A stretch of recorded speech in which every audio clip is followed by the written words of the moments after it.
आणि आता एक मोठी बातमी आलेली आहे। रश्मी बर्वे यांचं जात पडताळणी प्रमाणपत्र रद्द झालेलं आहे। रश्मी बर्वे या काँग्रेसच्या रामटेकच्या उमेदवार आहेत। पर्याय म्हणून आता रश्मी बर्वे यांचे पती श्यामकुमार बर्वे यांचं नाव सध्या चर्चेत आहे। तुषार कोवळे या संदर्भातले अपडेट देतील। तुषार, अमोल, रश्मी बर्वे यांनी 2020 मध्ये जात वैधता प्रमाणपत्र बनवलेलं होतं आणि ते जात वैधता प्रमाणपत्र तयार करताना त्यांनी वडिलांचे जे शैक्षणिक कागदपत्र जोडलेले होते ते कुठेतरी खोटे कागदपत्र जोडले असा त्यांच्या जात वैधता प्रमाणपत्राला घेऊन आक्षेप नोंदवण्यात आलेला होता। आणि त्या संदर्भात मग सुरुवातीला राज्य सरकारने 22 मार्चला जो आदेश काढला त्या आदेशानुसार या संपूर्ण जात वैधता प्रमाणपत्राची चौकशी करून कारवाईचे आदेश देण्यात आलेले होते।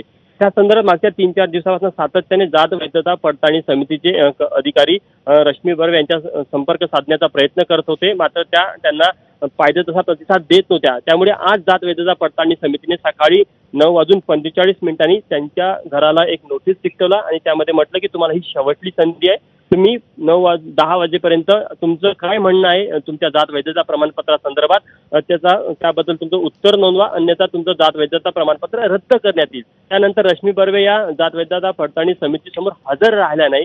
त्यामुळे मग जात वैधता पडताळणी समितीने निर्णय घेतला की हे जात वैधता प्रमाणपत्र अवैध आहे। आता हे जात पडताळणी समितीने हे प्रमाणपत्र अवैध ठरवल्यामुळे आता हेच प्रमाणपत्र घेऊन हाच आदेश घेऊन जे विरोधक आहेत ज्यांनी रश्मी बर्वे यांच्या उमेदवारी अर्जाला घेऊन आक्षेप घेतला, जात वैधता प्रमाणपत्राला घेऊन आक्षेप घेतला, त्या आधारावर आता रश्मी बर्वे यांचा अर्ज बाद करण्याची मागणी केली जात आहे। पहिल्या सत्रामध्ये जेव्हा रश्मी बर्वे यांच्या अर्जावर जो आक्षेप नोंदवण्यात आला तेव्हा निवडणूक निर्णय अधिकाऱ्यांनी तो निर्णय राखून ठेवलेला आहे, कारण की रामटेक लोकसभा मतदारसंघामध्ये अनेक उमेदवार आहेत, त्यामुळे सगळ्यांच्या वेगवेगळ्या आक्षेप आहे, वेगवेगळ्या अर्जाची स्क्रुटिनी सध्या सुरू आहे। त्यामुळे रश्मी बर्वे यांचा अर्ज आणि त्यांचे आक्षेप सध्या राखीव करून ठेवलेले आहे।